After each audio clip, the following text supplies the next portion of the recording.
आज सिलीगुड़ी के इस स्थल पर वैसे व्यवसायी जुड़े हैं जो केवल सिलीगुड़ी को ही नहीं, नॉर्थ ईस्ट के पूरे गेटवे को विकास के साथ जोड़ते हैं और भारत के विकास में अपना योगदान देते हैं। ऐसे अपने सभी व्यवसायी भाइयों को मैं बहुत बुद्धिजीवियों को बहुत अभिनंदन करता हूँ।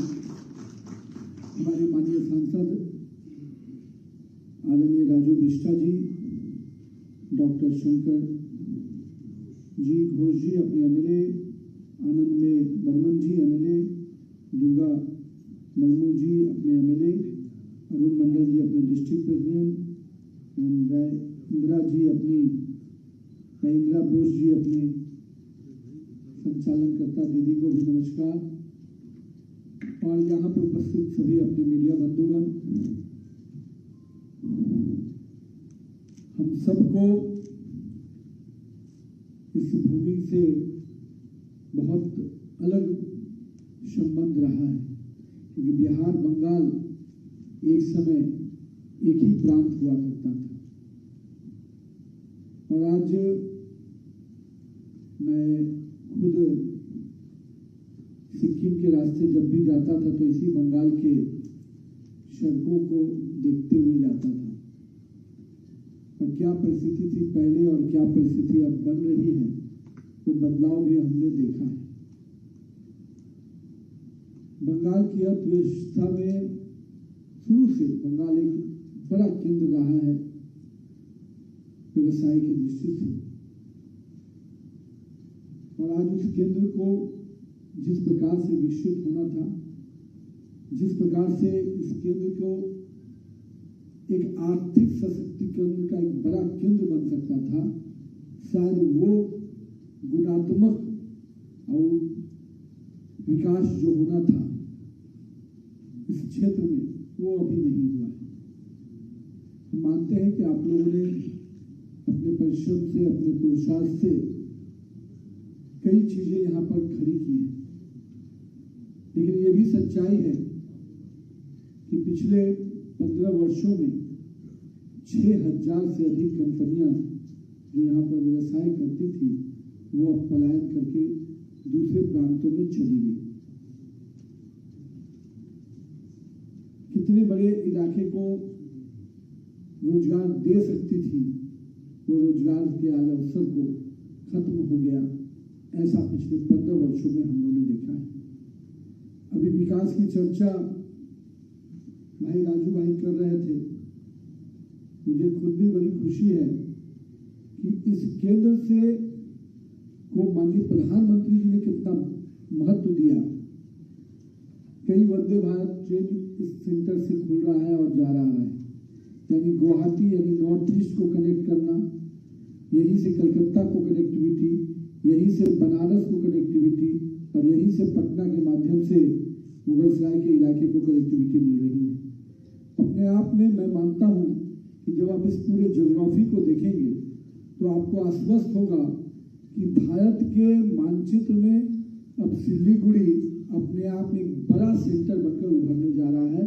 पूरी तरह से भारत की सरकार ने उस प्रकार से यहाँ के road infrastructure, rail train infrastructure को उस प्रकार से मजबूत करने का काम शुरू किया है। अभी गोरखपुर सिलीगुड़ी की बात हो रही थी, मुझे बड़ी खुशी है बताते हुए कि मैं जब पथ निर्माण मंत्री था तो उसका पूरा अलाइनमेंट, क्योंकि बिहार में उस 403 किलोमीटर में 365 किलोमीटर बिहार का इलाका उसमें मिलता है, 430 किलोमीटर में गोरखपुर का 15-20 किलोमीटर का पार्ट है और बाकी आपका सिलीगुड़ी का पार्ट है। अब तो मुझे जानकारी मिल रही है कि उसको दार्जिलिंग तक ले जाने की योजना है।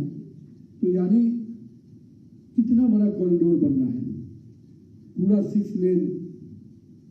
अभी बात हो रही थी बनारस से पूरा कलकत्ता तक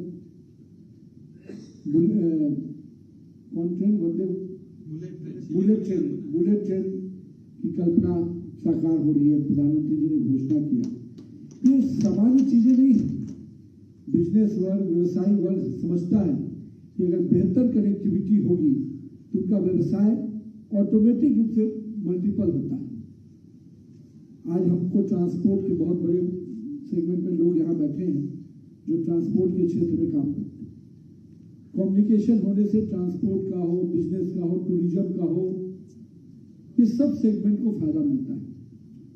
लेकिन एक समय जो ये केंद्र बड़ा औद्योगिक क्षेत्र था, आज इसका डिक्लाइन इतना तेजी से हो रहा है और कहीं ना कहीं यहाँ की राज्य सरकार ने जिस प्रकार से इसको महत्व देना था, इस इलाके को वो महत्व दिया ही नहीं। और मैं कहूंगा कि इस इलाके की बात क्या करिए, पूरे बंगाल का, पूरे बंगाल भारत के अर्थव्यवस्था में बंगाल 10% से ऊपर अपनी भागीदारी सुनिश्चित करता था। सोचिए कि पूरे भारत के ग्रोथ में कह सकते हैं कि 10% हिस्सा बंगाल की अर्थव्यवस्था का होता था। आज वो घटकर 5% के आंकड़े पे आ गया है। आप समझ सकते हैं कि ये गिरावट कितनी बड़ी है। हम जब कहते हैं कि बंगाल के विकास किए बिना हम भारत का विकास नहीं कर सकते हैं, तो ये पूरी तरह से ये आंकड़े उसको परिभाषित करते हैं। मैंने अभी चर्चा की किस प्रकार से कई बड़ी कंपनियों का पलायन हो रहा है। हमें याद है किस प्रकार से एक बड़ा आंदोलन कर उस समय की कम्युनिस्ट की सरकार जब मारुति के सेंटर को यहाँ लाना नहीं दे रही थी, तो एक बड़ा आंदोलन ममता दीदी ने खड़ा किया था। लेकिन टाटा, अब उस आंदोलन को आप सोचिए तो आज लगता है कि वो निश्चित रूप से एक मजाक था, एक छद्म राजनीति थी जो केवल यहाँ के लोगों के भावना के साथ खेला गया।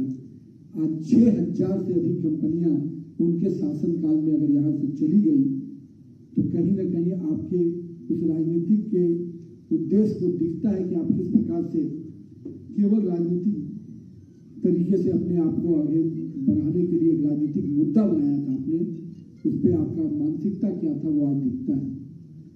लेकिन हम आज उस समय बात कर रहे हैं जब पूरा भारत एक अलग गति से विकास कर रहा है। आज हमारा ग्रोथ रेट 7% पे कंटिन्यूअस आगे बढ़ रहा है, जबकि हम महंगाई को भी कंट्रोल करके रखे हुए हैं। पूरे विश्व में जहां ग्रोथ रेट डाउन के ग्राफ पे है, विश्व के कई बड़े देश अभी महंगाई का दंश झेल रहे हैं और ग्रोथ तो उनका निगेटिव साइड में जा रहा है। लेकिन भारत एक ऐसा देश है जिसका ग्रोथ रेट पिछले 10 वर्षों में 7% से ऊपर भी चल रहा है और साथ ही साथ हम महंगाई को भी कंट्रोल करने में सफल रह रहे हैं। यही वो राज्य था जो दार्जिलिंग का चाय पूरे विश्व में अपने मार्केट के लिए अपने क्वालिटी के कारण जाना जाता था।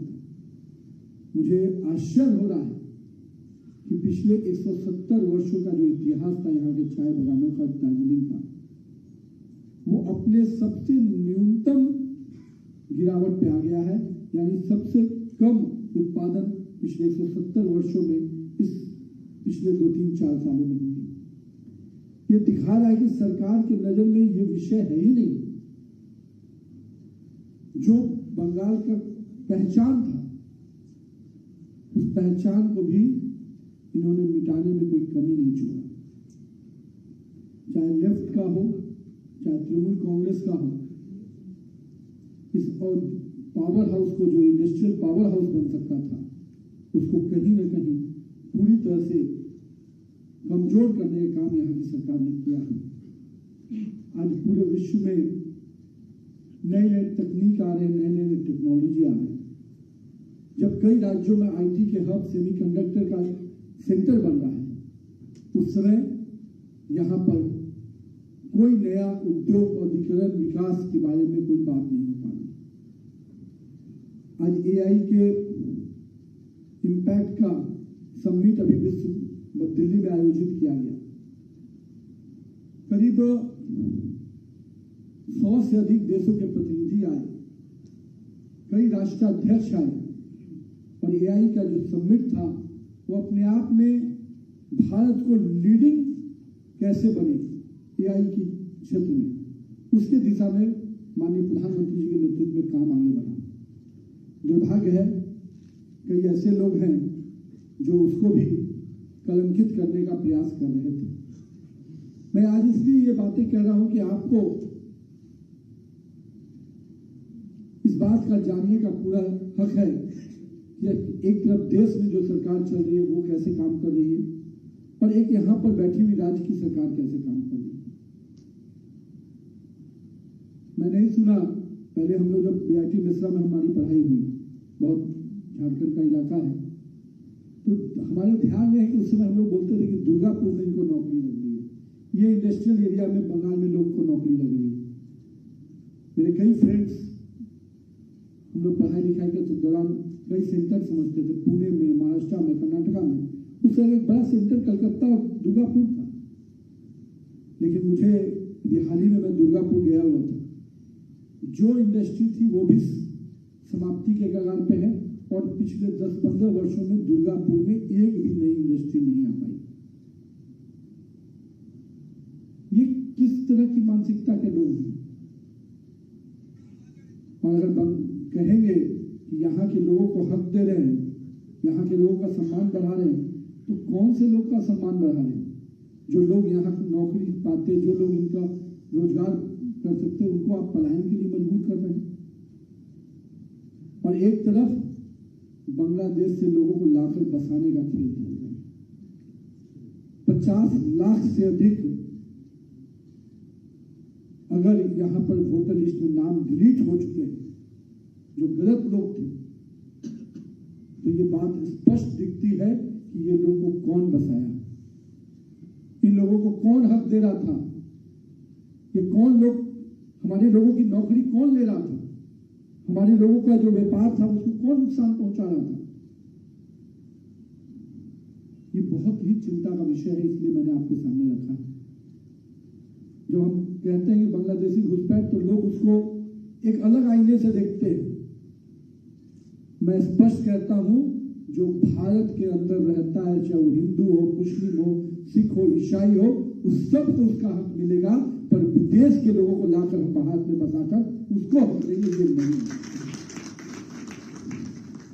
हम कहां कहते हैं कि हमारे माननीय प्रधानमंत्री जी कोई योजना लाते हैं, हम कभी इस चेहरे से देखते ही नहीं है। हम देखते हैं जो गरीब है उसको मिलना चाहिए, जो पिछड़ा है उसको आगे बढ़ना चाहिए। लेकिन ये भी हम नहीं कर सकते कि कोई व्यक्ति हमारे देश को आश्रम समझ ले और हमारे देश के लोगों का हक छीनकर हम उनको दे दे। ये हम होने नहीं देंगे और इस तरह की जो भी लड़ाई होगी उसको लड़ के हम लेंगे। जब केंद्रीय सहायता की बात आती है तो हम सबको इन आंकड़ों पर जरूर ध्यान देना चाहिए। पिछले 10 वर्ष जब हमारी सरकार नहीं थी केंद्र में, तो इस राज्य के विकास में उस समय की कांग्रेस और टीएमसी के जो मदद वाली सरकार थी, पिछले 10 वर्षों में मात्र 4.5 लाख करोड़ रुपया बंगाल के विकास में आया। लेकिन आपकी अपनी मोदी जी की सरकार ने पिछले 11 वर्षों में 15 लाख करोड़ से अधिक की राशि आपके बंगाल के विकास के लिए दी। पूरे बंगाल में कभी कोई एम्स नहीं था, इलाज के लिए एम्स के देखने के लिए हम लोग को दिल्ली जाना पड़ता था। आज आपके बंगाल में भी अपना एम्स आया, तो आपकी सरकार नरेंद्र मोदी का दे दी। रेलवे में 15,000 करोड़ का मात्र निवेश हुआ था पिछले 10 वर्षों में जब यूपीए की सरकार थी, और आपकी अपनी सरकार जब बनी तो 1 लाख करोड़ से अधिक केवल 11 वर्षों में खर्च हुआ। अभी जितनी चर्चा राजू भाई कर रहे थे, जितने ट्रेनों की, वंदे भारत की, स्लीपर ट्रेन की, ये सब चीजें अपने आप में यहाँ के पूरी कनेक्टिविटी को मजबूत करता है। इसमें बड़ा रेलवे इंफ्रास्ट्रक्चर को मजबूत करने का काम नरेंद्र मोदी की सरकार ने किया। यहाँ तो एक अलग खेल चलता है, केंद्र से पैसा आता है और योजना का नाम बदल देते हैं जनता को भरमाने के लिए। आयुष्मान योजना जो गरीब को देने के लिए, इलाज के लिए पूरे देश भर में चल रहा है, यहाँ पर नहीं देने देंगे। अरे दीदी, अगर आपको इतना इच्छा था, आप अपनी योजना में जोड़ कर देते। कई राज्य करते हैं, 5 लाख केंद्र का था, 5 लाख आप जोड़ के देते, हमें कोई आपत्ति नहीं थी। लेकिन केंद्र के आयुष्मान जो गरीब के इलाज के लिए था, उसको भी रोकने का काम, वो पैसा आता तो यहाँ पर निश्चित रूप से गरीब तक भी पहुंचता और यहाँ के व्यवसाय को भी बढ़ाता, लेकिन उसको पूरी तरह से, क्योंकि कोई राशि जब चलती है और गरीब के खाते में पहुंचती है तो वो मनी का रोटेशन होता है, वो केवल बैंक अकाउंट में पड़ा नहीं रहता है, वो खर्च होता, मेडिकल इंफ्रास्ट्रक्चर में खर्च होता, कोई दवा में खरीदता, कोई हॉस्पिटल जाके इलाज कराता। मैं इसलिए इस बात को कहा कि किस सोच के साथ ये सरकार चल रही है, और मैं इसलिए आपसे बीच में बैठा। मेरी बड़ी इच्छा थी कि जब इन्होंने कहा, राजू भाई ने, तो मैंने कहा कि मेरी भी इच्छा है, क्योंकि आप केवल एक व्यक्ति नहीं है, आप खुद में अपने आप में संस्था है। आपके साथ सैकड़ों लोग, हजारों लोग काम करते हैं। आपके केंद्र पर पर डे 500 लोग, 150 लोग, कोई डॉक्टर है तो उनके यहाँ इलाज कराने, कोई व्यवसायी है तो उसकी दुकान पर सामान के लिए, या आपके नीचे एम्प्लॉय इतने हैं, आपको निश्चित रूप से समाज को दिशा देने वाले लोग, क्योंकि आप जो सोचते हैं वो आपके नीचे का पूरा सिस्टम सोचता है। आप जो विषय रखेंगे वो समाज के नीचे तक विषय जाएगा। मैं इसलिए आज इस विषय को रख रहा था, क्योंकि मुझे मालूम है आने वाले समय में आपको एक सरकार को फिर से चुनना है, और मैं इस विषय को आपके सामने रखने के पहले मुझे बहुत स्पष्टता के साथ ये कहना है कि बंगाल के लिए आप केवल चुनाव नहीं वोट कर रहे हैं, ये चुनाव देश की सुरक्षा से जुड़ा हुआ है। जो बंगाल को कॉरिडोर बनाकर, बंगाल को गेटवे बनाकर बांग्लादेश के लोगों को घुसाने का काम चल रहा है, ये पूरे कई राज्यों के डेमोग्राफी को खराब कर रहा है, कई पूरे देश के डेमोग्राफी को खराब कर रहा है। आपके राज्य को तो जो नुकसान हो रहा है उसका मैंने एक आंकड़ा आपको दिया है। ये आंकड़े वो है जो डिलीट हो गए। 50 लाख से अधिक आंकड़े अभी इलेक्शन कमीशन को, जुडिशियरी, सुप्रीम कोर्ट की निगरानी पे जांच हो रहे हैं। उसी के लिए ममता दीदी काली कोट पहन के गई थी दिल्ली, उन घुसपैठियों को बचाने के लिए। अगर यहाँ के लोगों का कोई दर्द होता, इनके विषय को लेके आप दिल्ली जाते और वहां पर कोर्ट का दरवाजा खटखटाते, तो केंद्र सरकार आपको सामने से मदद करने के लिए आती, लेकिन बांग्लादेशियों की मदद के लिए आप खेल कर रहे हैं। मैं इसलिए इस बात को कई बार हम सोचते हैं कि उससे हमको क्या नुकसान हो रहा है। एक एक बंगाल के लोगों का नुकसान हो रहा है, चाहे वो किसी भी जिले में रहता हो, किसी भी ब्लॉक में रहता हो, कि वो हक आपका माना जाए। जब हम लोगों ने जमीन मांगा कि फेंसिंग के लिए हमको जमीन दीजिए, हम बॉर्डर को सील करना चाहते हैं, उस जमीन के फाइल को पिछले वर्षों तक लटका के रखी हुई है। एक जमीन इसलिए नहीं दे रही है कि अगर हम बॉर्डर की फेंसिंग कर देंगे तो उनका वोट बैंक को चोट हो जाएगा। तो हम तो ममता दीदी से पूछते हैं हमेशा कि दीदी आप किसके हो? आप बंगाल के लोगों के तो नहीं हो, क्योंकि बंगाल के लोगों के होते तो बंगाल के लोगों के साथ ये सौतेला व्यवहार तो नहीं करते। इसलिए आज मैं कई विषय हमारे सांसद महोदय ने रखा। सैकड़ों ट्रेनें बंगाल को दी गई है पिछले 11 वर्षों में, 100 से अधिक ट्रेनें। ये अपने आप में ऐसे आंकड़े हैं। साथ ही साथ व्यवसायियों को सबसे बड़ा विषय होता है सुरक्षा का। जिस प्रकार से वसूली का खेल पूरे बंगाल में चल रहा है, उससे आप भली भांति परिचित हैं। गिट्टी बालू भी खरीदना है तो आपको टैक्स देना पड़ता है। आपके मोहल्ले में आपको विकास की कोई नई चीजें करनी है तो उसके लिए भी आपको टैक्स देना पड़ता है। वो टैक्स अगर सरकार के खाते में जाता तो आपको तकलीफ नहीं होती है, पर वो ममता दीदी के अकाउंट में जाता है तो तकलीफ होती है। इसलिए इस विषय को मैं आपके, क्योंकि आप ऐसे व्यवसायी हैं, ऐसे बुद्धिजीवी हैं जो समाज को दिशा देंगे, हमने आपके बीच में छोटा समय कुछ कम था, चूंकि आज कंटिन्यूअस कार्यक्रम है और कार्यक्रम के बाद मुझे दिल्ली भी जाना है तो मैं राजू भाई से कहा कि मेरी इच्छा है कि हम अपने बुद्धिजीवियों के साथ थोड़ी चर्चा जरूर करें।